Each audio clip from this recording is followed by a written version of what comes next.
Welcome into the Tim Crowley Show for another conversation we have coming your way. I'm your host, Tim Crowley, and really excited about the interview that we get to present today. Had a nice sit down this week over in Worcester at Polar Park before a game between the Columbus Clippers and the Worcester Red Sox. Got to sit down with one of the top prospects in baseball in Cleveland's Travis Bazzana. Travis has had an unbelievable baseball journey coming over from Australia, big college career at Oregon State, big summer on the Cape where he was the 2023 Cape League MVP, and ultimately the number one overall pick in the 2024 MLB draft. He's now just a step away from the show in AAA, and it was great to sit down and chat with him about his rise through the system, but more specifically, just not too long after this part of the baseball calendar, his experience playing for Team Australia, including a home run at the Tokyo Dome during the 2026 World Baseball Classic.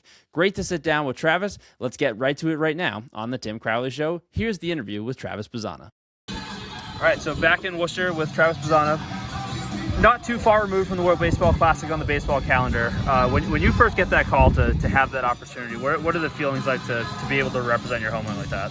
Yeah, immediately think back to times as a junior that I represented the country and how special they were and how impactful they were on my baseball journey.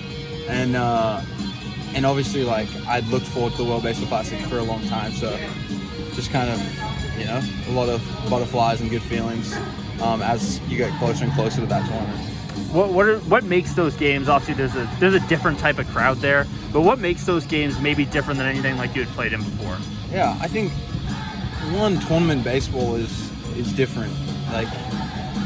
It's baseball. Anyone can beat anyone on any given day. So when one game means everything or one run, it's just very high intensity, and then you put yourself in a different country playing against the best of the best from all over the world. I don't know, it just brings maybe everyone's bringing pride, and it only happens every so often, so you don't get to do it every year, which also makes it every game and every pitch a little more intense. Your home run that leaves your bat, obviously it's cool that it's in the late innings, but in the Tokyo Dome, so much going on. What's the feeling when you make contact like that and kind of that crowd, especially when you get a hold of one in that stadium? It looks like you just going into a sea of fans like that. Yeah. Just take me through that experience and kind of what you felt as you made contact.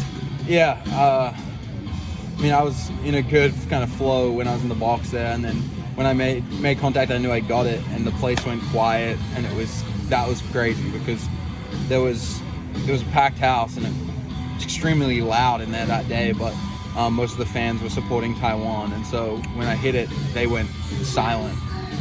But I could just hear our dugout screaming. So that was really cool, and something I'll never forget, and I'll always remember and cherish. I think it's been super fascinating just to listen to the people.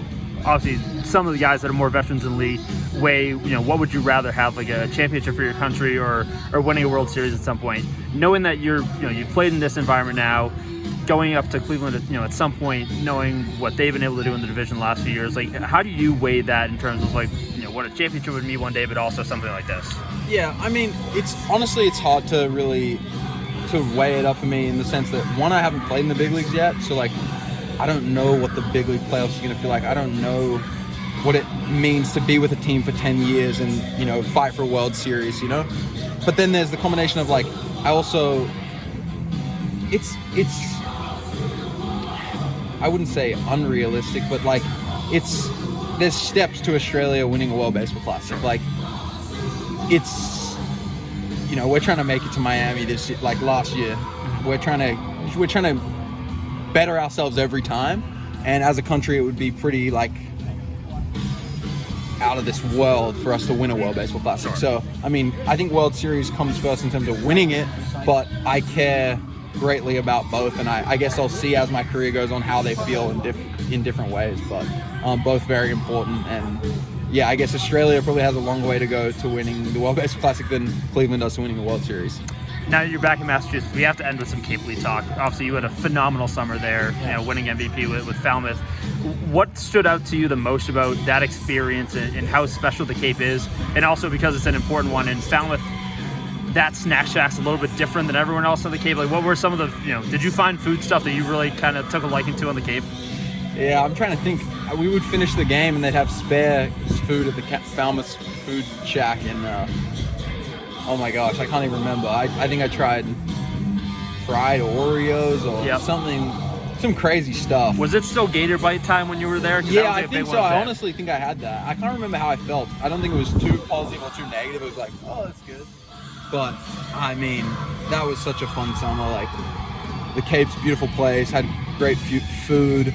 The team we had a bunch of great players from all over the country. I mean, it was just like a perfect experience. I had a great host family, so I really cherished that, and I hope to go back to the Cape at some point. I don't know if I'll be able to make it this week, but yeah.